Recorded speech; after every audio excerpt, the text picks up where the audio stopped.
शिवोहम साधना सुरू करतो आपण. सुरुवातीला सगळ्यांनी ताड बसायचं आहे.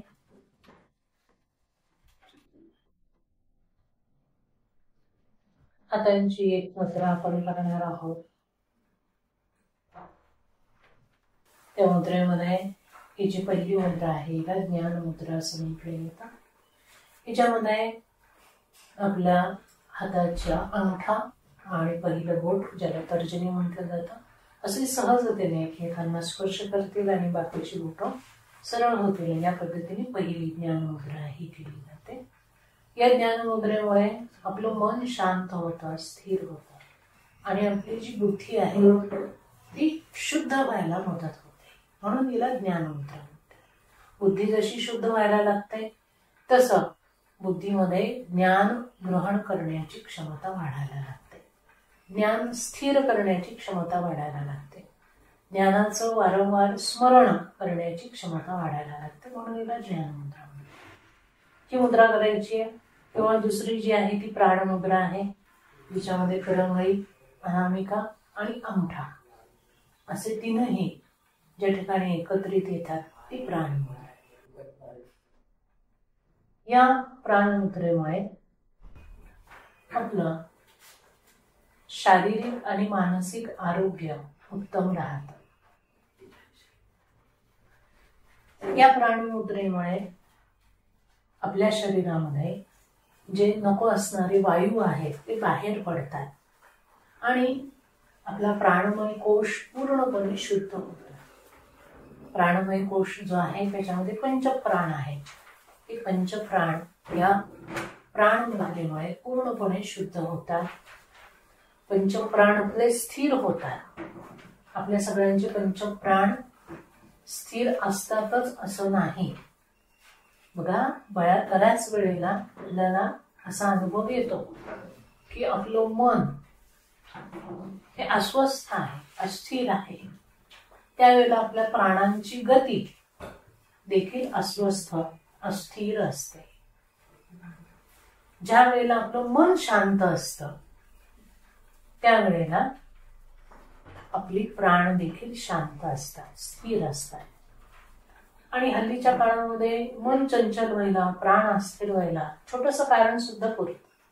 म्हणजे साधा आपण कोणाला मोबाईलचा मेसेज केला आणि त्या माणसाने आपल्याला पुन्हा मेसेज केला नाही तरी आपण अस्वस्थ होतो.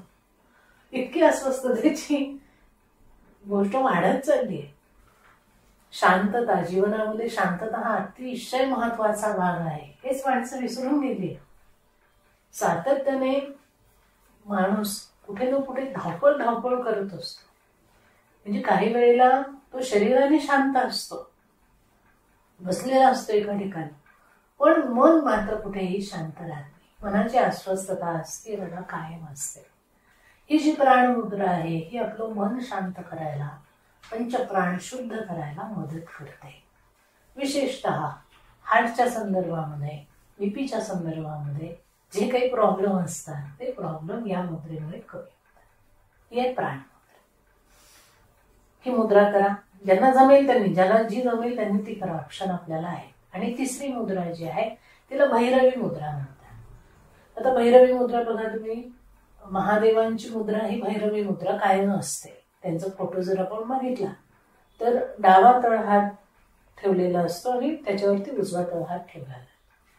आणि या हाताचा जो स्पर्श आहे तो ओटीपोटाला पहिल्या पद्धतीने हात ठेवला. आता ही भैरवी मुद्रा आहे आणि याच्यामध्ये भैरव मुद्रा पण असते. उजवा हात खाली ठेवला, डावा हात वर ठेवला की ती भैरव मुद्रा होते. किंचित फरक आहे. आपल्याला वाटतं त्याला काय होतंय, कुठलाही काळ कुठेतरी ठेवा, असं नाही. प्रत्येक गोष्टीचं कारण आहे, त्याचे परिणाम आहे. तर भैरवी मुद्रा करत असताना डावा हात काढी ठेवायचा आणि उजवा हात त्याच्यावरती ठेवायचा. आता हिला भैरवी मुद्रा का म्हटलं जातं? आता भैरवी याचा अर्थ काय होतो? शक्ती. भैरवी कोण? तर भगवती जगदंबा, भगवती पार्वती, भगवती कुंडलिनी. कुंडलिनी जी शक्ती आहे त्याला भैरवी म्हटलं जातं. आणि जिथे आपल्या हाताचा स्पर्श होतो तिथेच मागच्या बाजूला कुंडलिनी शक्ती शरीरात विराजमान आहे. ठीक आहे. ज्या वेळेला आपण ही मुद्रा करतो त्यावेळेला आपला संपर्क, संबंध आपला म्हणजे कोणाचा? आपल्या मनाचा. आपलं म्हणजे आपल्या शरीराचं नव्हे, आपण म्हणजे शरीर नाही, आपण म्हणजे आपलं मन आहे, जिथून सगळ्या आपल्या गोष्टी पुढे पुढे चालतात. सगळी दुनिया आपली जी चालते ती आपल्या मनावर चालते. तर आपल्या मनाचा, आपल्या बुद्धीचा, आपल्या चित्ताचा संपर्क आणि संबंध आपल्याला शक्तीशी जोडायचा आहे. तो जोडत असताना पहिली क्रिया म्हणून आपल्याकडे मुद्रा केल्या जातात. कुठलंही काम आपल्या म्हणजे शास्त्रानुसार जे केलं जातं त्याच्यामुळे यंत्र, तंत्र, मंत्र ह्या सगळ्या गोष्टींना फार महत्व दिलेलं आहे. पूजा करताना सुद्धा मंत्र हे म्हटलेच पाहिजे, मुद्रा या केल्याच पाहिजे. त्याचं महत्व आहे, कारण त्या त्या ठिकाणी त्या मुद्रा करतो, त्या त्या ठिकाणी त्या त्या शक्ती विराजमान व्हायला लागतात आणि त्या शक्तींमुळे आपले सगळे अवयव, आपलं संपूर्ण शरीर, शरीरानंतर पंचप्राण, मन, बुद्धी हे शक्ती संपन्न होतं. तिथे असणारी शक्ती प्रकट व्हायला लागते, प्रस्फुटित व्हायला लागते आणि म्हणून संपूर्ण देह जो आहे तो शक्तिमान व्हायला लागतो, ऊर्जावान व्हायला लागतो. हे त्याच्या मागचं कारण. तर भैरवी मुद्रा या 3 मुद्रांपैकी एक कुठली तरी मुद्रा आपण करायची. ती केल्यानंतर आपल्या श्वासाकडे लक्ष द्यायचंय. सुरू करायचंय सांगते त्याप्रमाणे. आपल्या श्वासावरती आपण लक्ष एकत्रित करायचंय, एकाग्र करायचंय. बघा, आपण दीर्घ श्वास फार कधीतरी घेतो. शक्यतो आपला श्वासोश्वास वरवरती चाललेला असतो. त्यामुळे आपण जे काही दिवसभर काम करतो त्यामुळे आपल्याला थकवा येतो, आळस येतो, कंटाळा येतो. म्हणून श्वासावर लक्ष एकाग्र करून 3 वेळेला दीर्घ श्वास घ्यायचा आहे. आता दीर्घ श्वास घेताना फक्त छातीतून काही लोक श्वास ओढतात. तसं न करता आपल्या ओटीपोटापर्यंत श्वास जाईल. ओटीपोट, मधलं पोट, छाती, गळा असा तो श्वास शांततेने भरायचा आहे. सहजतेने, शांततेने श्वास भरायचा आहे. श्वास, दीर्घ श्वास घ्यायचा आहे. आणि श्वास सोडतानाही गळा, छाती, मधलं पोट, ओटीपोट असा तो श्वास पूर्ण शरीरातून बाहेर काढून टाकायचा आहे. अशी क्रिया 3 वेळेला आपण करायची आहे.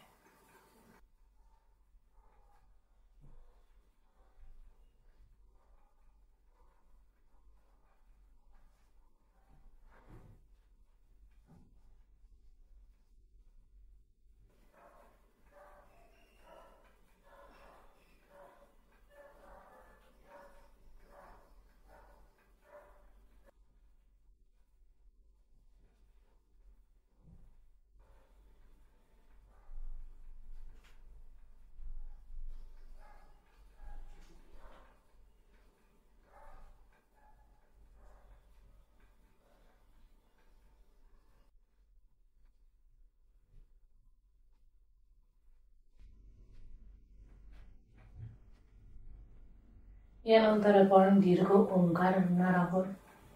ओंकार हे आपल्या परमचैतन्याचं शब्दरूप प्रतीक आहे.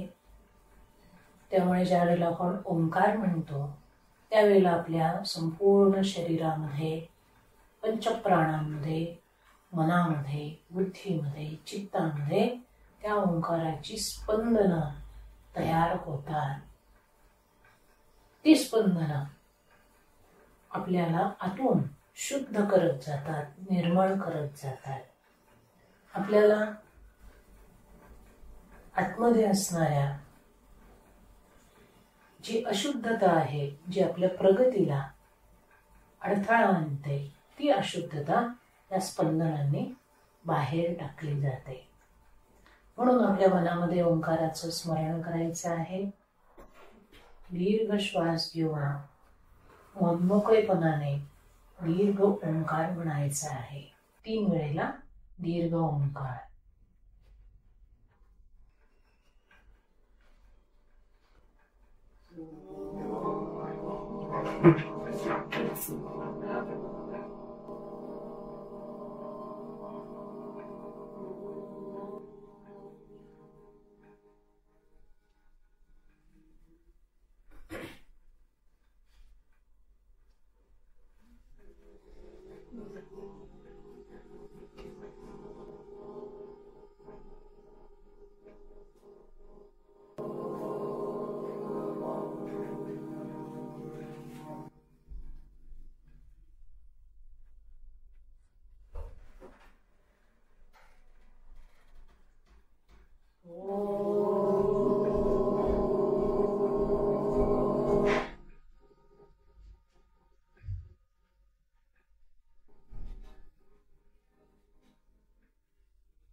यानंतर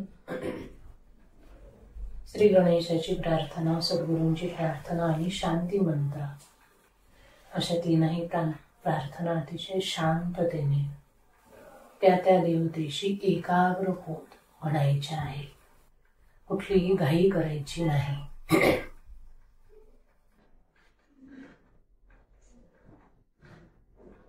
वक्रतुंड महाकाय सूर्यकोटि समप्रभ निर्विघ्नं कुरु मे देव सर्वकार्येषु सर्वदा.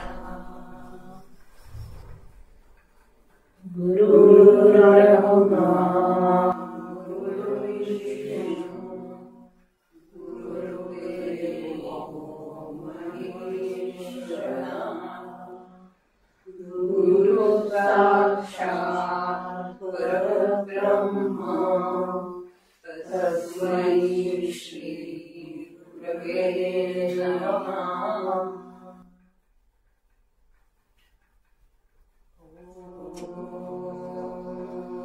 सहनावतु सहनौ सह वीर्यं कर्वावहै तेजस्विनावधीतमस्तु मा विद्विषावहै.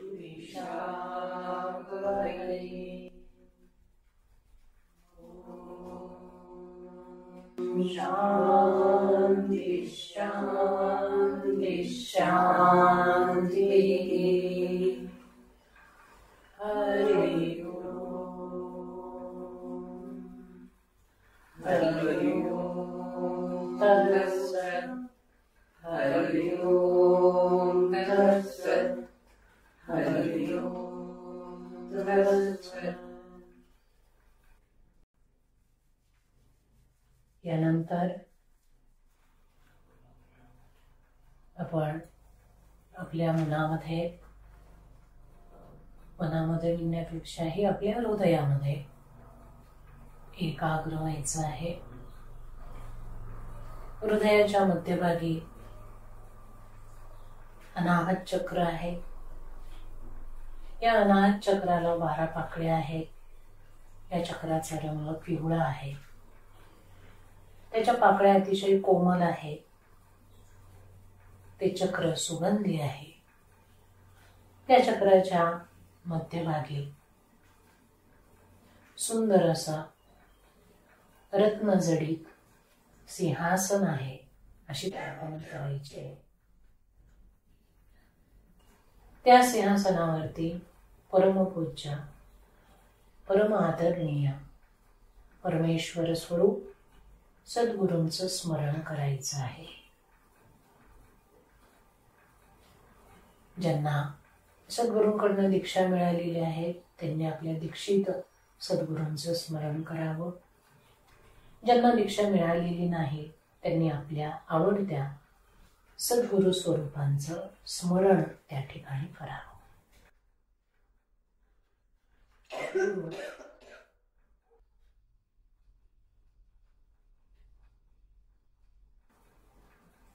सद्गुरू इथे विराजमान झालेले आहेत अशी कल्पना मनामध्ये करावी.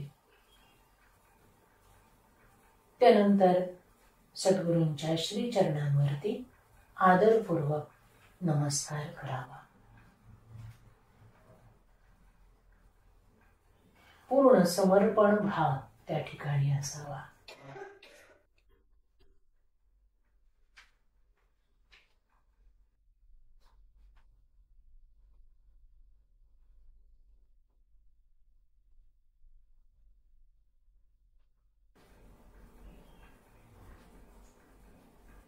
सद्गुरूंच्या चरणी पूर्ण एकाग्र व्हावं.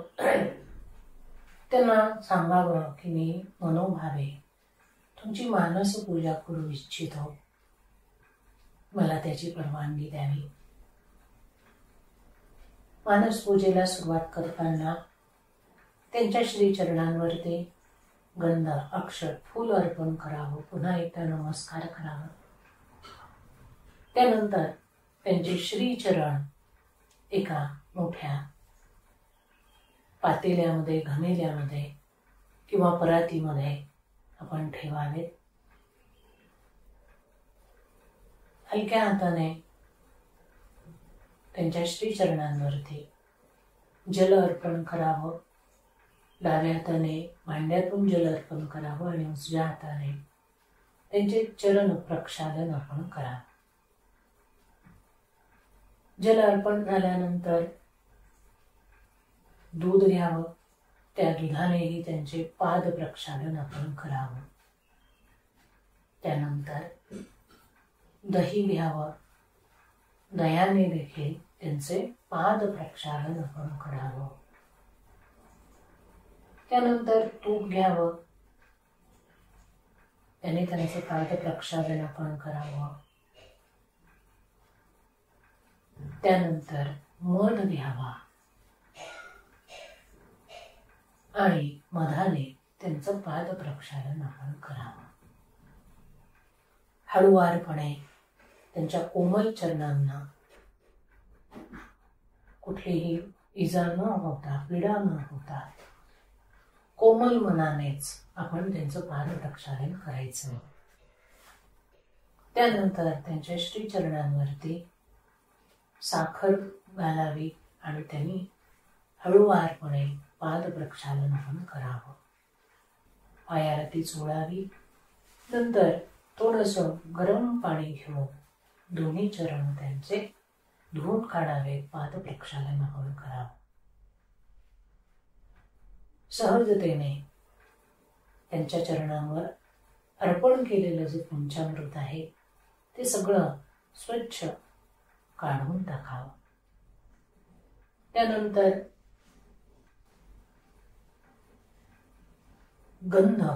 गंधाचं पाणी करून ते त्यांच्या श्रीचरणांवरती पण घालावं.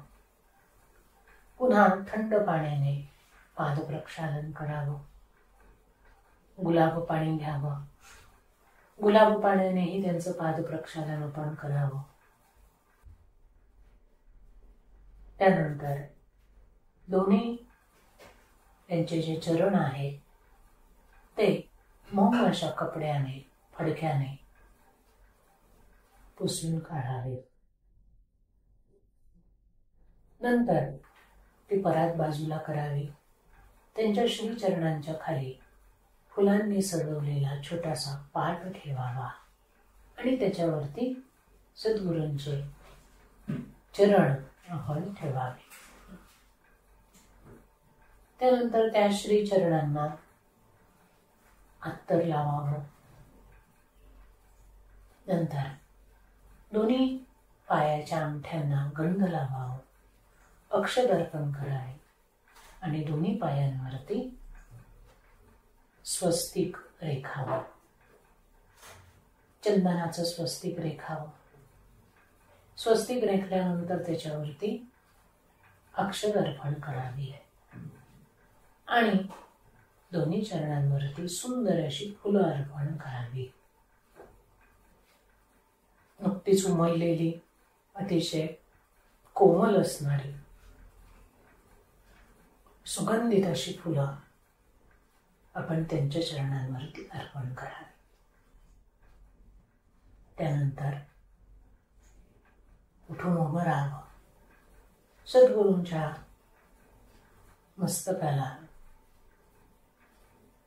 मस्तकावरती गंध लेपन आपण करावं. गंध लावून झाल्यावर अक्षत अर्पण करावी. नंतर अत्यंत सुंदर, मौल्यवान, भरजरी असं वस्त्र त्यांना अर्पण करतो. छानसा, सुंदरसा, मौल्यवान असा दागिना अर्पण करावा. सुंदर फुलांची माळ त्यांच्या गळ्यामध्ये घालावी. त्यांच्या हाताला अत्तर लावावं. त्यांच्या डोक्यावरती तुळस अर्पण करावी आणि बेलपत्रही अर्पण करावं. त्यानंतर धूप दीप त्यांना दाखवावा. धूप दाखवत असताना श्रीचरण, मूलाधार चक्र, त्यानंतर अनाहत चक्र आणि श्रीमुख या पद्धतीने तो धूप ओवाळावा. त्यांच्या धूप आरती झाल्यानंतर दीप अर्पण करावा. श्रीचरण, मूलाधार चक्र, अनाहत चक्र आणि श्रीमुख यांच्या भोवती आणि नंतर संपूर्ण शरीराभोवती दीप हा ओवाळायचा आहे. धूप दीप झाल्यानंतर त्यांना आवडेल अशा अत्यंत सुंदर मिठाई त्यांच्या समोर त्यांना अर्पण करायची आहे. पंचपक्वान्न तरी त्याच्यामध्ये असावेत. त्यांनी ते ग्रहण करावे असा आग्रह त्यांना करायचा आहे.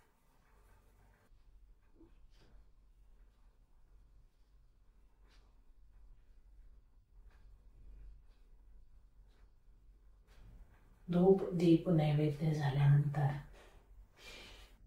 सद्गुरूंना दक्षिणा अर्पण करायची आहे. श्रीफळ आणि दक्षिणा यांचं ताट त्यांच्या समोर ठेवायचं आहे. मौल्यवान वस्त्र त्यांना अर्पण करायचे आहे. विविध प्रकारची फळं जी अत्यंत मधुर आहेत, रसरशीत आहेत, अशी त्यांच्या चरणी अर्पण करायची आहे.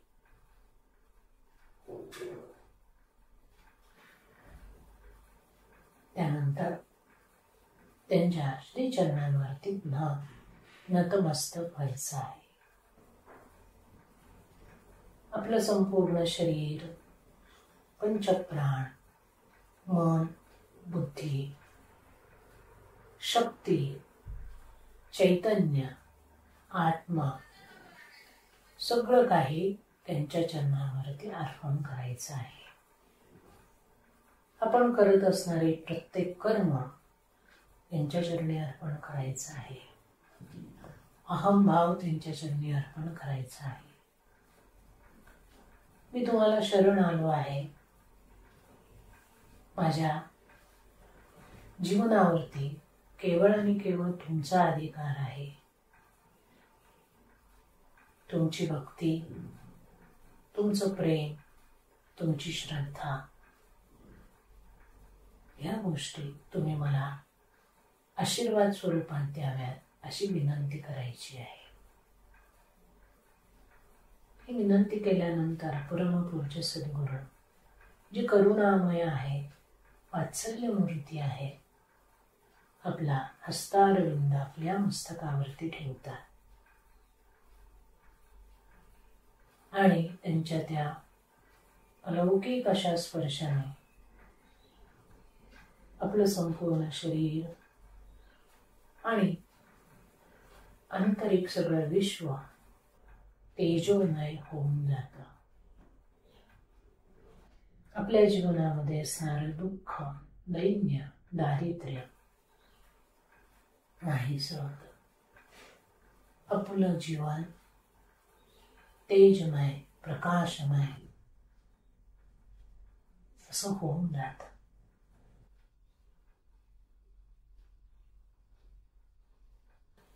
नंतर त्यांनी आपला हस्तारविंद आपल्या मस्तकावर अंगठी केल्यानंतर त्यांच्या चरणांशी बसायचं आहे आणि चरणांवरती एकाग्र होऊन ओम गुरु श्री गुरुदेवाय नमः या मंत्राचं शांत चित्ताने स्मरण करायचं आहे. आपल्या मनामध्ये, चित्तामध्ये केवळ त्यांचे श्रीचरण आहेत. बस, त्याच्या पलीकडे दुसरं काहीही नाही. त्याच्याशी पूर्ण एकाग्र व्हायचं आणि ओम ओम श्री गुरुदेवाय नमः हा मंत्र म्हणायचा आहे मनातून.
हळूहळू सावध व्हायचं आहे.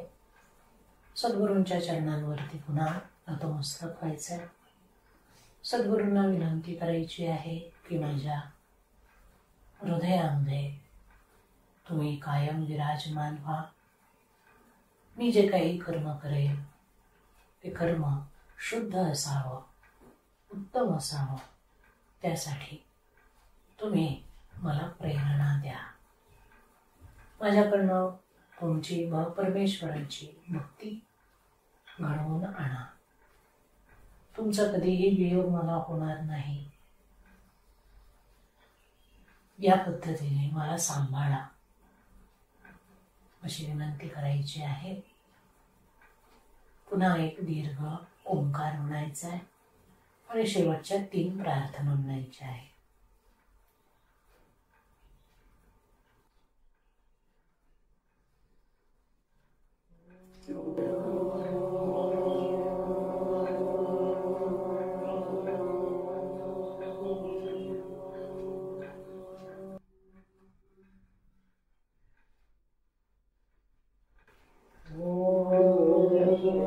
असतो मा सद्गमय तमसो मा ज्योतिर्गमय मृत्योर्मामृतं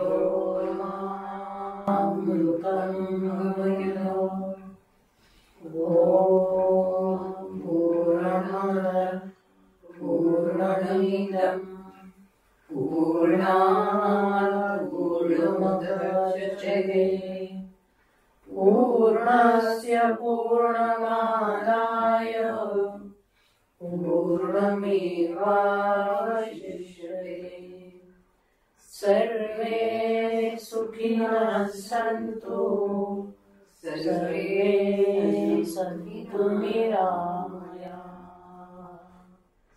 सर्वे भद्राणि पश्यन्तु मा कश्चित् दुःखमाप्नुयात्। ॐ शान्ति शान्ति शान्तिः।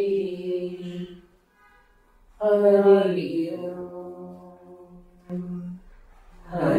ओम तत्सत्। हरि ओम तत्सत्। हरि ओम तत्सत्। दोन्ही तळ हात एकमेकांवर सोडून डोळ्यांवर ठेवायचे आहेत. डोक्यावर मग सर्वांगावर ठेवायचे.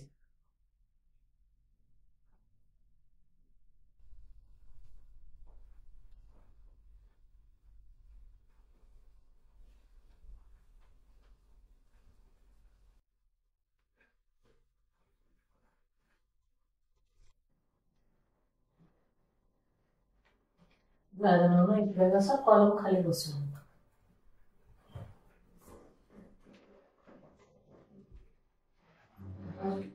त्यानंतर आपण गुरु पादुकाष्टक म्हणूया.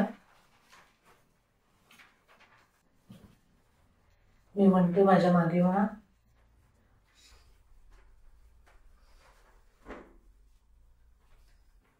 श्री गुरु पादुकाष्टकम.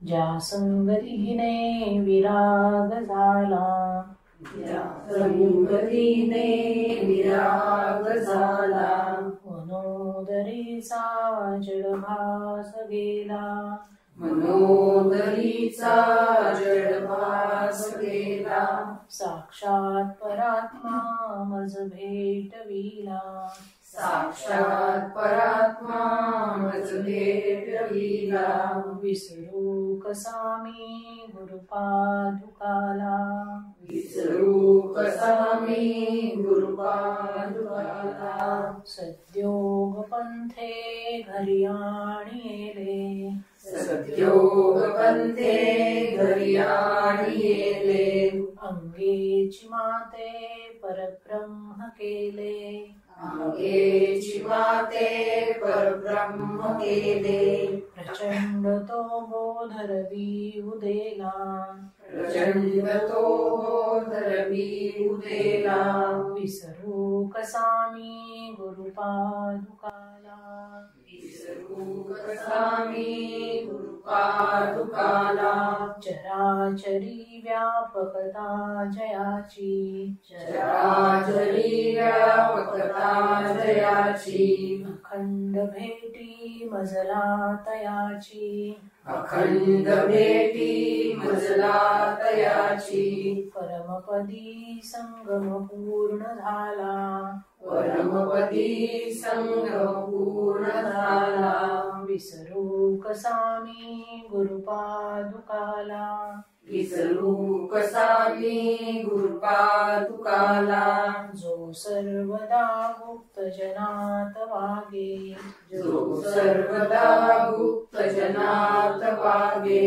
प्रसन्न भक्ता निजबोध सांगे प्रसन्न भक्ता निजबोध सांगे सद्भक्त सद्भक्ती भावा करिता भुकेला, सद्भक्ती भावा करिता भुकेला, विसरू कसा मी गुरुपादुकाला, विसरू कसा मी गुरुपादुकाला, अनंत माझे अपराध कोटी, अनंत माझे अपराध कोटी, नाणी मनी घालून सर्व पोटी, नाणी मनी घालून सर्व कोटी, प्रबोध करिता श्रम फार झाला, प्रबोध करिता श्रम फार झाला, विसरू कसा मी गुरुपादुकाला, विसरू कसा मी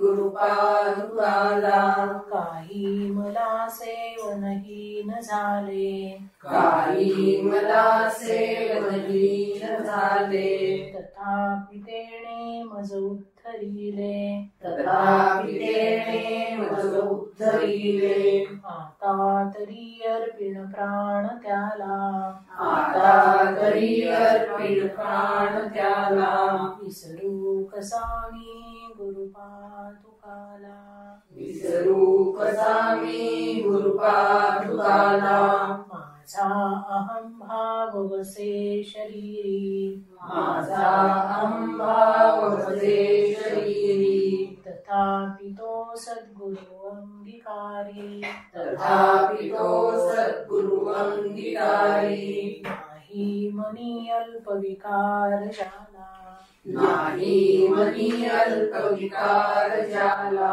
विसरू कसा मी गुरुपादुकाला, विसरू कसा मी गुरुपादुकाला, आता कसा हा उपकार फेडू, आता कसा हा उपकार फेडू, हा देहो वाळून दूर सोडू, हा देह ओवाळून दूर सोडू, म्या एक भावे प्रणिपात केला, म्या एक भावे प्रणिपात केला, विसरू कसा मी गुरुपादुकाला, विसरू कसा मी गुरुपादुकाला, जया वर्णिता वर्णिता वेदवाणी, जया वर्णिता वर्णिता वेदवाणी, म्हणे नेती नेती तिला जे दुरोणी, म्हणे नेती नेती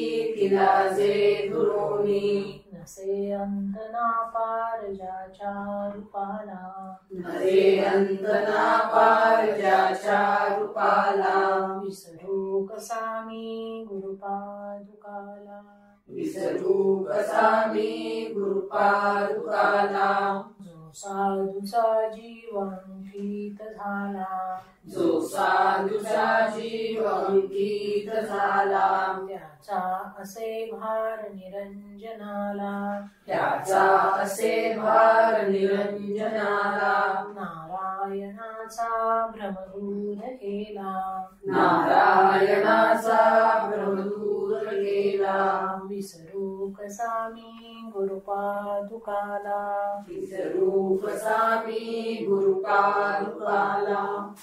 जय जय रघुवीर. रघुवीर